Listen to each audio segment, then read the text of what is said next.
আসসালামু আলাইকুম। আমন্ত্রণ বাংলা ভিশন সংবাদে আপনাদের সাথে আছি মিথিলা ইসলাম। শুরুতে জানিয়ে দিচ্ছি বিআরবি কেবল সংবাদ শিরোনাম।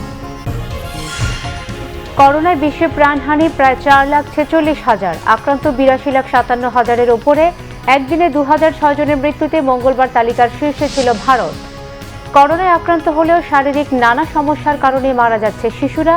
পরিবারের সদস্যদের আরও সতর্ক হবার পরামর্শ চিকিৎসকদের। পদ্মার তীব্র ভাঙনের কবলে মুন্সিগঞ্জের টঙ্গিবাড়ি উপজেলার 10টি গ্রাম।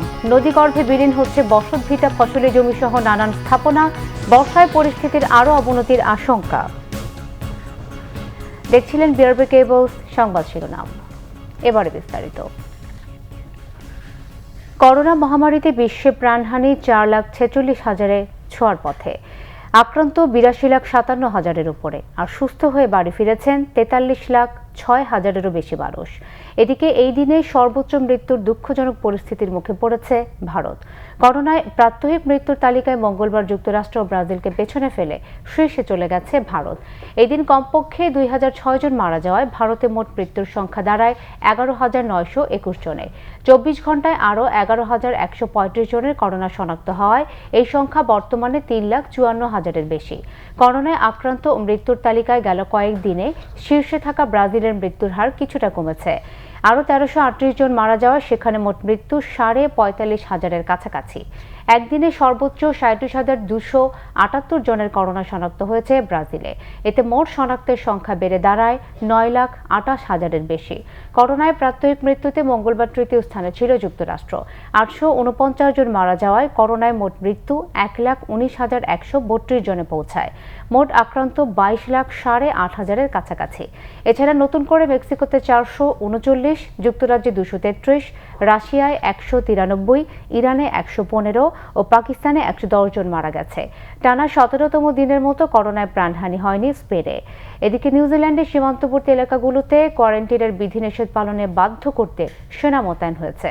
মৃত্যু ও শনাক্তের তালিকায় শূন্যে নামা নিউজিল্যান্ডে সোমবার যুক্তরাজ্য ফেরত 2 জনের দেহে করোনা শনাক্তের পর এই পদক্ষেপ নেওয়া হলো। কোভিড আক্রান্ত শিশুদের চিকিৎসা দেওয়া হচ্ছে ঢাকা মেডিকেল কলেজ হাসপাতালের করোনা ইউনিটে। চিকিৎসকরা বলছেন, পরিবারকে আরও সচেতন হতে হবে ভাইরাস মোকাবেলায়। বাইরে থেকে বাসায় এসে পরিষ্কার পরিচ্ছন্ন না হয়ে শিশুদের কোলে নিতে কিংবা আদর করতে মানাও করছেন চিকিৎসকরা। করোনায় আক্রান্ত হলেও শারীরিক নানা সমস্যা থাকাতেই মারা যাচ্ছে শিশুরা। করোনায় শিশুরা কম আক্রান্ত হবে এমন তথ্য আসে গবেষকদের আভাসে। তারপরও বাড়ির নানা বয়সীদের মধ্যে আক্রান্তের পাশাপাশি প্রতিনিয়ত বাড়ছে করোনায় আক্রান্ত শিশুদের সংখ্যা। স্বাস্থ্য অধিদপ্তরের পরিসংখ্যানে দেখা গেছে মোট শনাক্তের 3% 1 থেকে 10 বছর বয়সীদের, আর মৃত্যুহার 0.82%। এদিকে নানা উপসর্গ নিয়ে ঢাকা মেডিকেল কলেজ হাসপাতালের শিশু ওয়ার্ডে ভর্তি রয়েছে শিশুরা। 3 মে থেকে করোনা ওয়ার্ডে এখন পর্যন্ত শতাধিক শিশুকে চিকিৎসা দেয়া হয়েছে, যার মধ্যে মারা গেছে 5 শিশু, যাদের ছিল নানা জটিল রোগ। বর্তমানে ভর্তি রয়েছে 25 শিশু।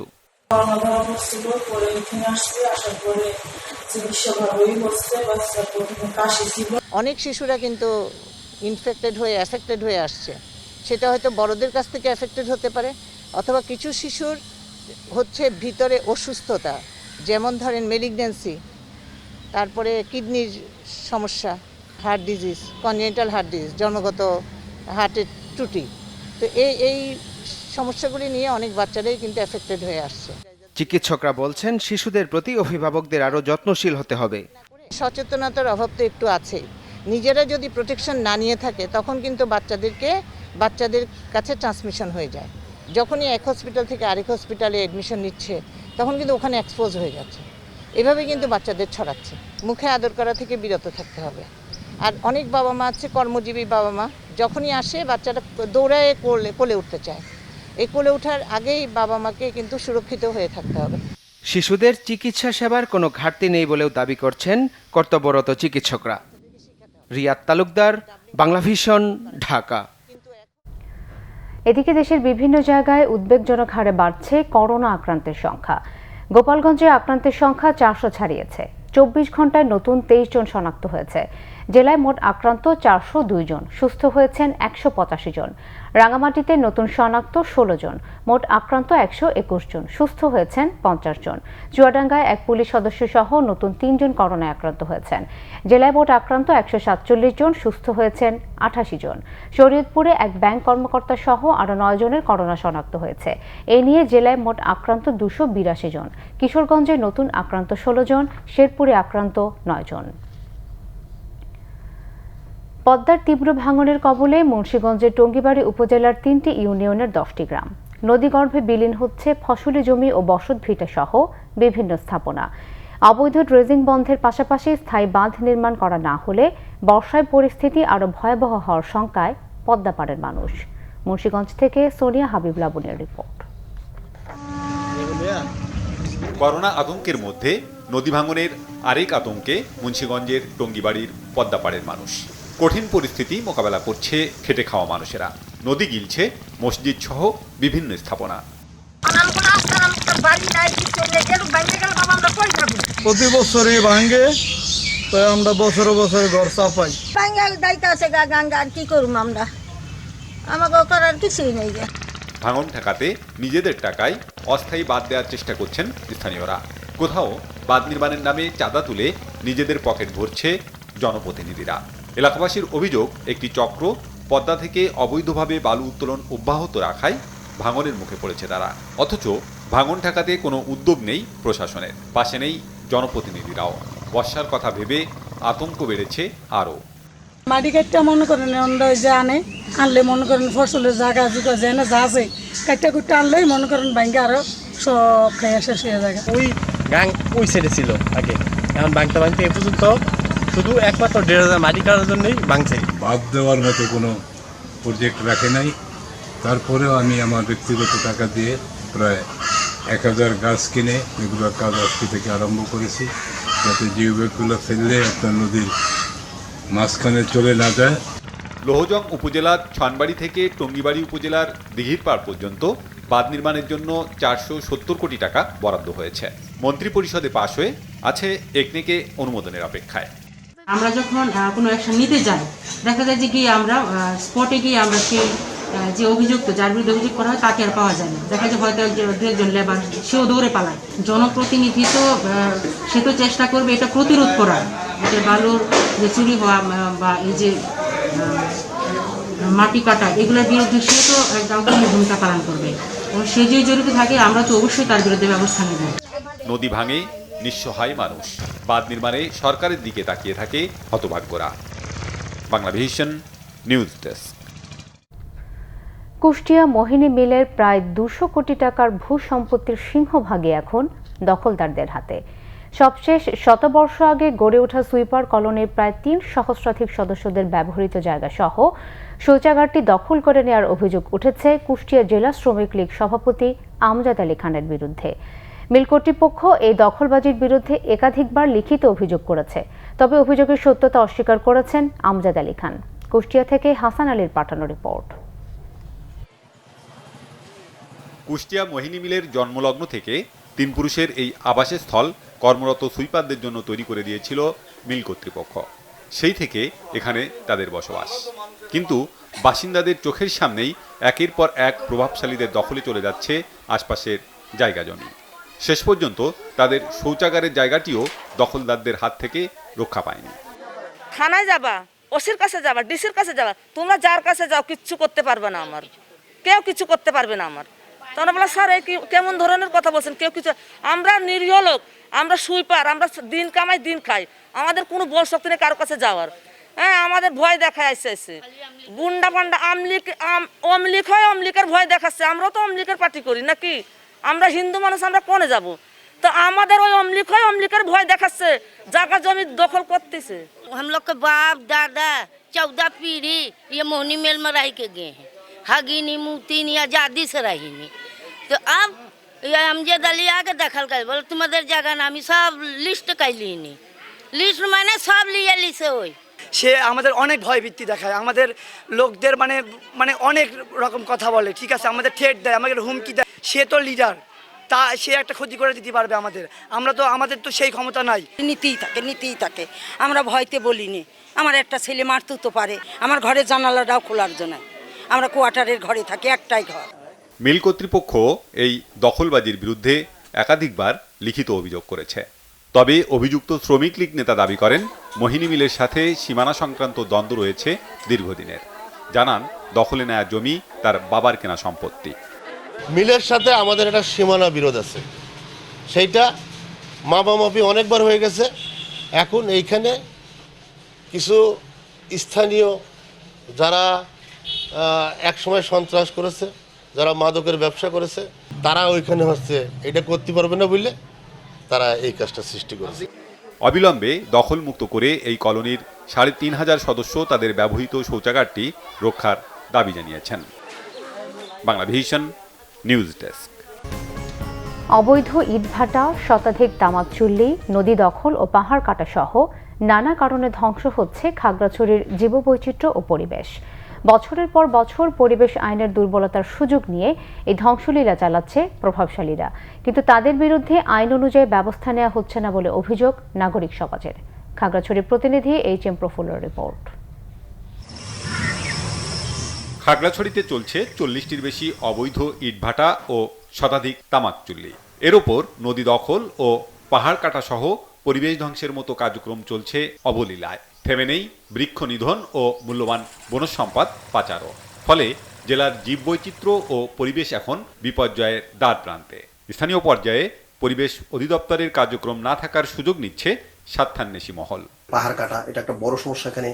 তারপরে এখানে বৃক্ষ উজাড় হয়, এখানে অনেক সময় সরকারি বেসরকারি অবকাঠামোর জন্য পাহাড় কাটা হয়। তো এইসব ক্ষেত্রে আমরা যেটা দেখি যে প্রভাবশালী হলে তার জন্য আইনের প্রয়োগটা একরকম ঘটে, আর দরিদ্র মানুষ বা ক্ষমতাহীন মানুষ, দুর্বল মানুষের জন্য আরেক ধরনের হয়।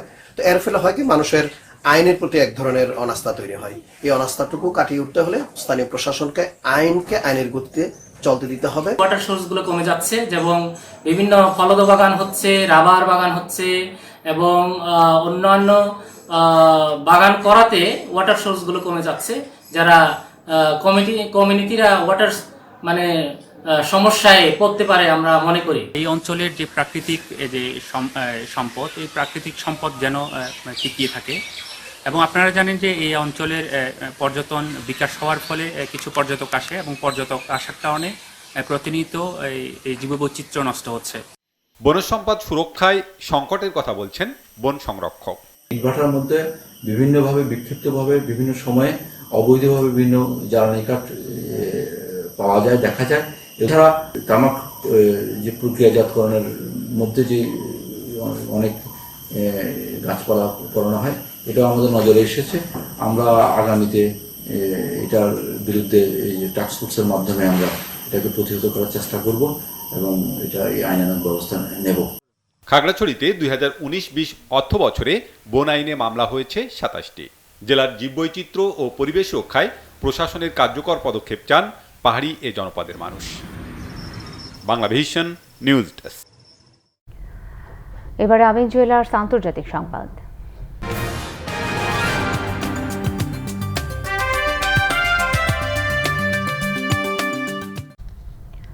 ভারত চীন সীমান্তের লাদাখের গালওয়ান উপত্যকায় দুদেশের সেনাবাহিনীর মধ্যে গোলাগুলিতে ভারতের এক কর্নেল আর 20 সেনা নিহত হয়েছে। পাল্টা হামলায় চীনের 43 সেনা হতাহত হয়েছে বলে দাবি করেছে ভারত। সোমবার রাতের সংঘর্ষে 20 সেনা নিহতের তথ্য পরদিন সন্ধ্যার পর আনুষ্ঠানিকভাবে জানায় ভারতের সেনা সদর। জানানো হয়, এক কর্নেল সহ 3 সেনা ঘটনাস্থলে নিহত হলেও গুরুতর আহত 17 সেনা তীব্র ঠান্ডায় মারা গেছেন। পাল্টা হামলায় হতাহত চীনের 43 সেনার মধ্যে কমপক্ষে 5 জন নিহত হয়েছে বলে দাবি করেছে ভারত। হতাহত চীনের সেনাদের নিয়ন্ত্রণ রেখা থেকে হেলিকপ্টারে নিয়ে যাওয়া হয়েছে বলেও দাবি করে ভারতের সেনা সদর। এ ঘটনার দায় ভারতের উপর চাপিয়েছে চীনের পররাষ্ট্র দপ্তর। জানানো হয়, প্রায় 1.5 মাস ধরে সীমান্ত এলাকায় চলমান উত্তেজনাকর পরিস্থিতি শান্ত করতে ধারাবাহিক পতাকা বৈঠক চলছিল, কিন্তু সোমবার বিনা উস্কানিতে ভারতের সেনারা গুলি চালালে সংঘর্ষের সূত্রপাত হয় বলে দাবি করে চীন। 1975 সালের পর এই প্রথম ভারত চীন সীমান্তে সেনাদের প্রাণহানি হলো। ক্লেমন খেলার সংবাদ।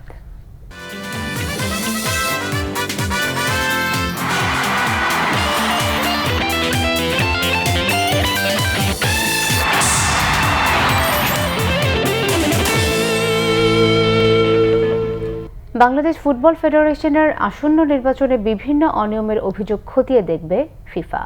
করোনার মধ্যে নির্বাচন না করা এবং কাউন্সিলরশিপে অনিয়ম সহ আরও 5টি অভিযোগ জানিয়ে ফিফার কাছে চিঠি পাঠিয়েছিলেন বাফুফের বর্তমান সহ-সভাপতি বাদল রায় ও মহিউদ্দিন মহি। জবাবে এসব বিষয়ে তদন্ত করার আশ্বাস দিয়েছে ফিফার নৈতিক কমিটি। করোনা মহামারীকে ছাপিয়ে উত্তপ্ত হয়ে উঠেছে বাংলাদেশ ফুটবল ফেডারেশনের আসন্ন নির্বাচন নিয়ে নানা বিতর্ক। বাফুফে থেকে অর্থের প্রলোভন ও বৈধ কাউন্সিলরদের বাদ দেয়া ও অবৈধ কাউন্সিলরদের বৈধতা দেওয়ার অভিযোগ তুলেছে কিছু ক্লাব। গত 20 এপ্রিল বাফুফের নির্বাচনের তারিখ থাকলেও করোনার কারণে তা পিছিয়ে যায়।